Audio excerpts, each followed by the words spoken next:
upset on the internet. Hey everybody, welcome to Retro Station 1989. I'm Commander Dan, and this is License to Play, my retro game review series based on licensed properties. Things like movies, TV, comic books, fast food, and cereal mascots sometimes. And this week, it's going to be fun, because we invite you to come on down.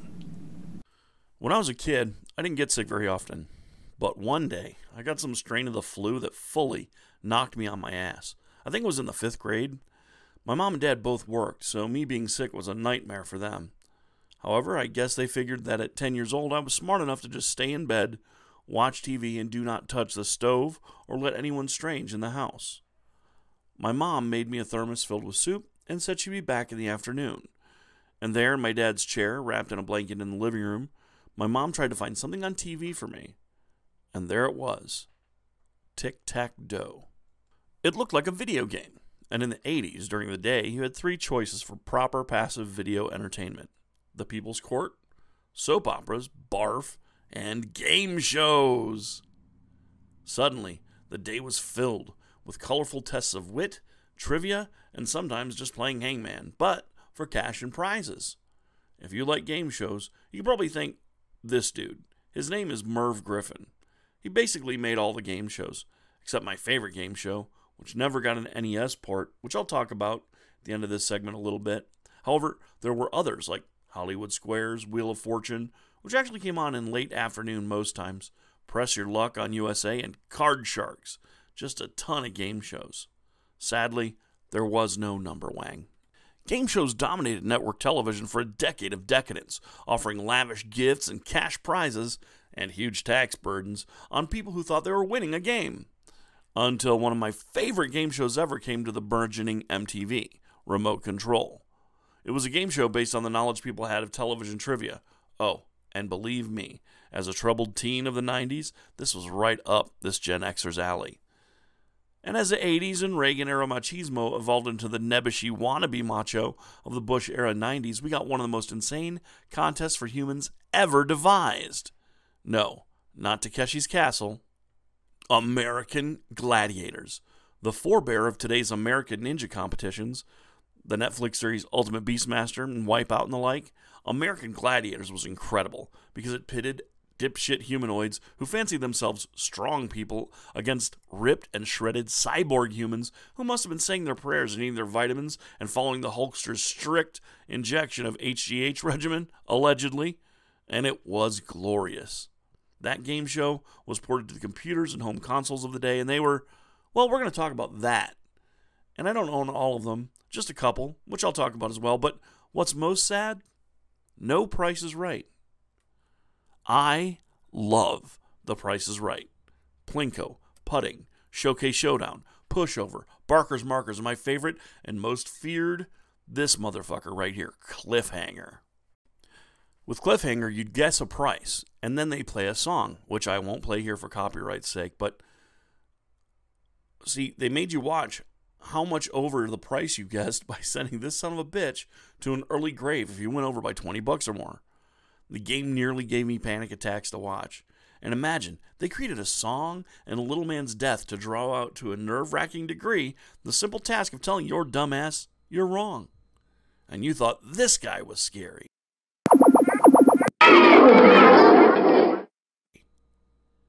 You didn't. Well, I did. Still kind of do. What about the bright red sex pest from Press Your Luck? The whammy? Oh no? Well, what about this guy? Hey everybody! Yeah, that's what I thought. So, this week we're reviewing game show games. That is, video games based on game shows. And since the Retro Stations archive is based on a physical representation of the games I actually owned, we're going to review 4 game show games that I actually kind of like, and my favorite game show game of all. You can't believe the things we're going to show you today, folks. Oh, yeah, Margot. Yes, Commander? Margot, I'm going to send along some patterns for the replicators and for the fabricators. Please follow those instructions and send them back to me. Yes, Commander. Okay, great. Now you guys at home, watch this little piece of information and we'll be right back with a very special surprise. Well, I'm only going to talk about American television game shows here. On that note, TV game shows were around in the early days of television, and one of the biggest American scandals in TV history revolved around the show 21 in the 50s, where a volatile congressman got pissed when he realized the show was fixed. And what's more scandalous? He did stuff about it. No congressman before or since has done so much for so little a reward, mainly because the fact that people were getting rich on TV annoyed him.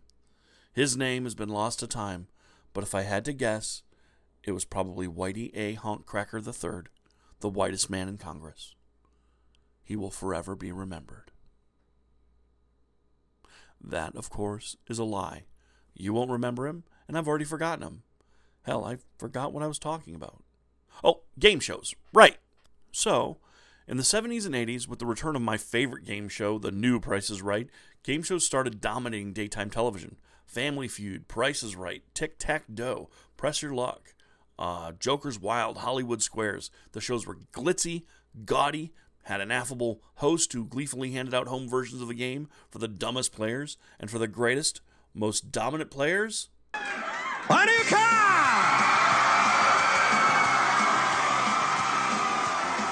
Now, when the Nintendo came out, licensed properties lined up to get a sweet taste of Nintendo Mania, running wild across America.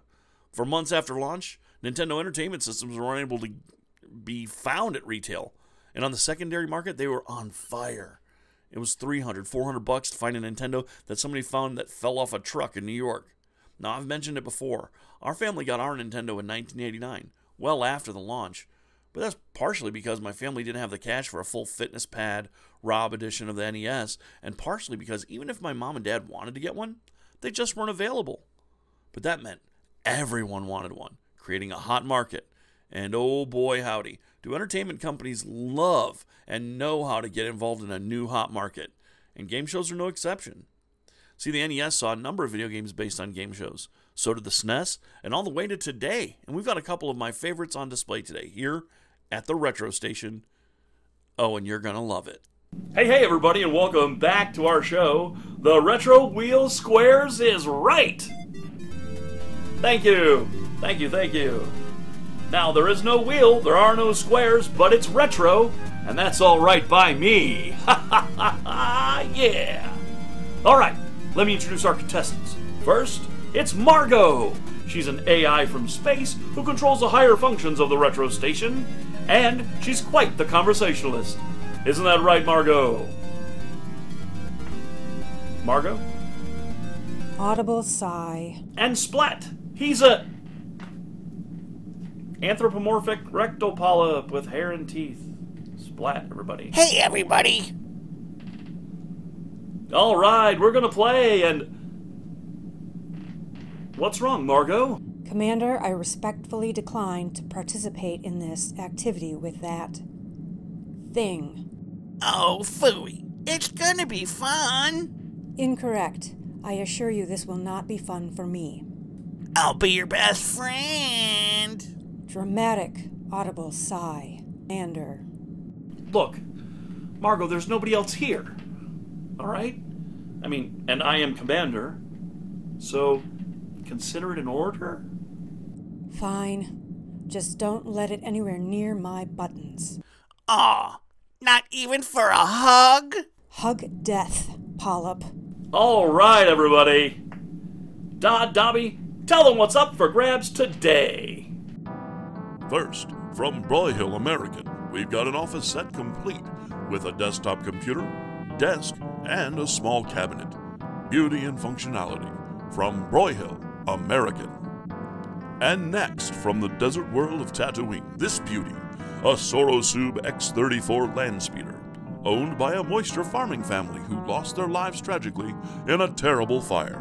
But at least the speeder's still in good shape, and it will be yours if the Retro Wheel of Squares is right.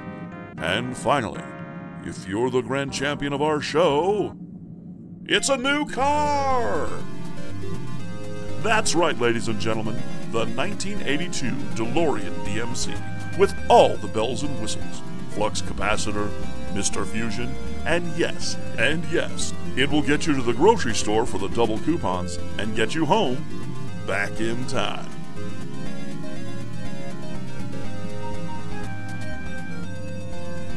Thanks, Dodd. Now let's head to the wheel and... Commander, I What? wish to solve.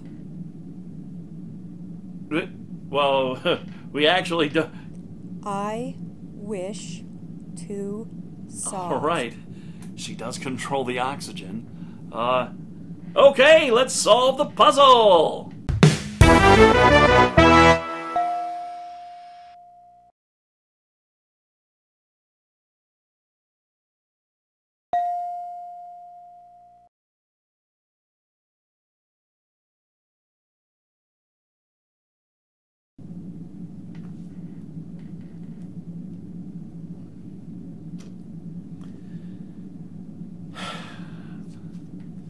Understood.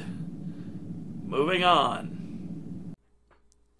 So, I have a couple games here that I picked out for the show, and the game we're actually going to review to see if its license gets revoked or not.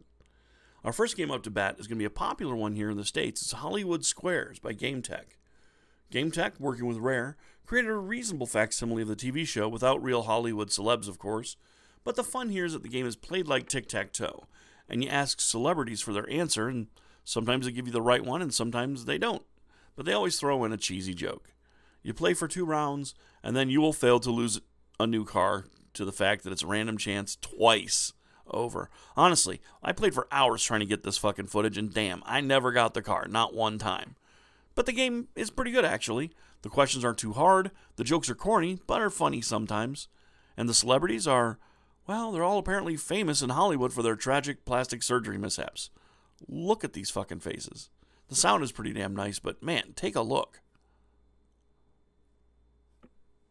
Up next, one of the system's first game show to cart transitions, and one of the strangest looking, was Wheel of Fortune for the NES by GameTech.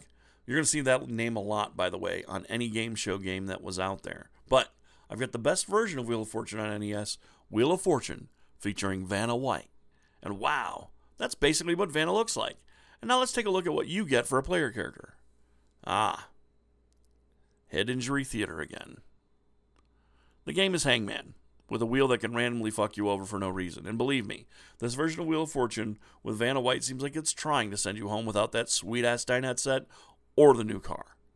Anyways, this game has decent graphics, decent sound, and portrays its television counterpart pretty well. When played with multiple human players, it's a hoot and a half of a second smaller hoot. But let's move on from intellectual pursuits to one of my favorite game shows, but least favorite games ever. Ever. Except for one part. American Gladiators. American Gladiators is a licensed title created by GameTech again, and gives you the basic events of the show. Assault, joust, powerball, the wall, and my favorite thing of all, the human cannonball. Assault is you destroying a tank with rockets. No, seriously, you march forward and destroy the gladiator's tank with rockets, and that's the game. Powerball is basically the game from the show. It's not bad. You can run around and dunk balls, but the wall can go fuck itself. I can't describe how annoying each and every part of moving your fat schlub motherfucker up the wall is. You have to tap the buttons and move the crosspad at the same time. It's mind-bending. It's the worst part of this game because it's fucking impossible. Moving on. Joust is beating the shit out of each other with batons until one of you falls off the platform. It's fine. You won't win it, but it's fine. And now, we come to Human Cannonball. It's also fine, but the reason why I love it is because it contains the greatest sound effect in the history of the Nintendo Entertainment System, in my opinion. Maybe the history of video games. So, the match starts as you swing into action, and then swing into the gladiator, trying to knock them off the perch, and when you do...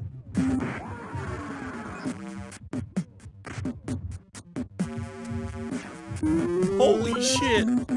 If that isn't incentive to knock that roided out freak of nature off that platform, I don't know what is.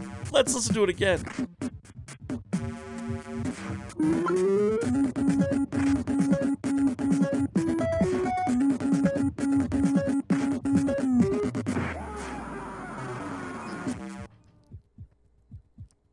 Oh, Jesus, did you hear that? I'm sure that motherfucker is as dead as Dillinger's dick. Oh my God. So satisfying. I mean, you need something satisfying in this horrible piece of shit NES game. But Continuing to stay off the intellectual stuff, we come to my favorite game show video game of all time, the focus of this episode, MTV's Remote Control by by HiTech Expressions. You know, I have a lot of great memories watching Remote Control on TV back when I was a kid, sitting in my favorite easy chair. Man, I loved this show so much. It's one of those cases where rating this game is going to be kind of hard for me because I do have a lot of nostalgia for the show that it's based on. Now, let's take a look at the source for Remote Control's game. Remote Control was a daytime game show that kind of set the vibe for the 90s Gen X slackers to come. It was rude, anti-establishment, and was all about television. And not to mention, it was really funny. The show was a mix of Pee-wee's Playhouse, Jeopardy, and a sketch comedy show. The host, Ken Ober, was joined by his announcer and sidekick Colin Quinn in his garage, basically.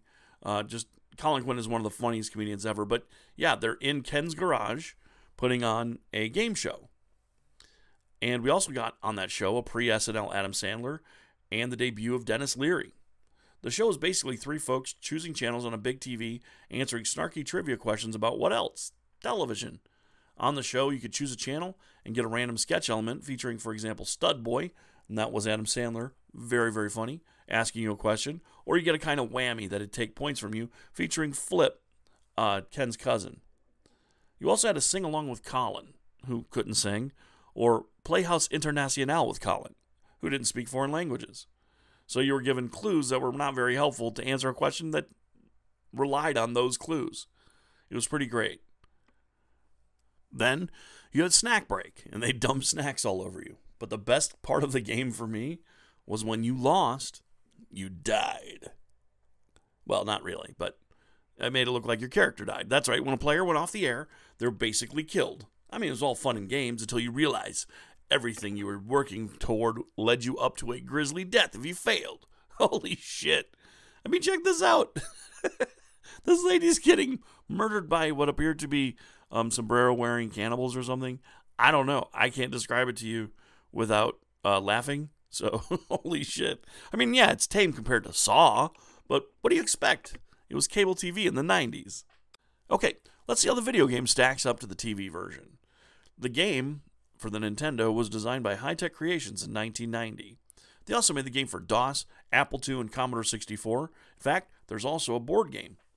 Now, all the video game versions are pretty much the same game, and I'd bet dollars to donuts that the DOS version is the one they ported over to the NES. If I had to guess, just based on the color scheme and just the way that everything looks, it looks like an early DOS game. The game on the NES is much like the TV show. 3 contestants, a caricature of Ken Ober, and the set, which kind of looks the same, but it doesn't really look like the interior of a garage. The graphics honestly look like they cost about $1.45, and about $1 of that was spent on the title screen. And Jesus, look at this. You know, what is it about video game versions of game shows that the contestants look like adult survivors of fetal alcohol syndrome? Holy shit. In my playthrough, I found a dude who kind of looks like me, but shit, the game even comments on how weird everybody looks on these fucking games. Again, showing that this game's writing was damn good. The game doesn't have Remote Control's endgame, where a player would be strapped to a Craftmatic adjustable bed and be ordered to identify music videos on 9 screens to win a really kind of shitty car. It's not in the video games, but that's actually okay. I mean, you'd have to get a bunch of fake videos, and how would you recognize them? You know, it would be logistically too hard to do the thing that MTV, I guarantee you, made them do on that show. But the sound on the game is really great. And the buttons are responsive, which is really hard to get in most of these game shows. You press the button, it beeps. It signifies that you're ready to answer. In fact, look at my score. That's a runaway fucking victory if I say so myself. But what keeps this title interesting, especially with more than one player, is the humor and the tone of everything going on. And yes, while the end game and the Stud Boy stuff and the sketches are removed from the Nintendo version, when you lose, you're still killed by a bolt of motherfucking lightning. Metal!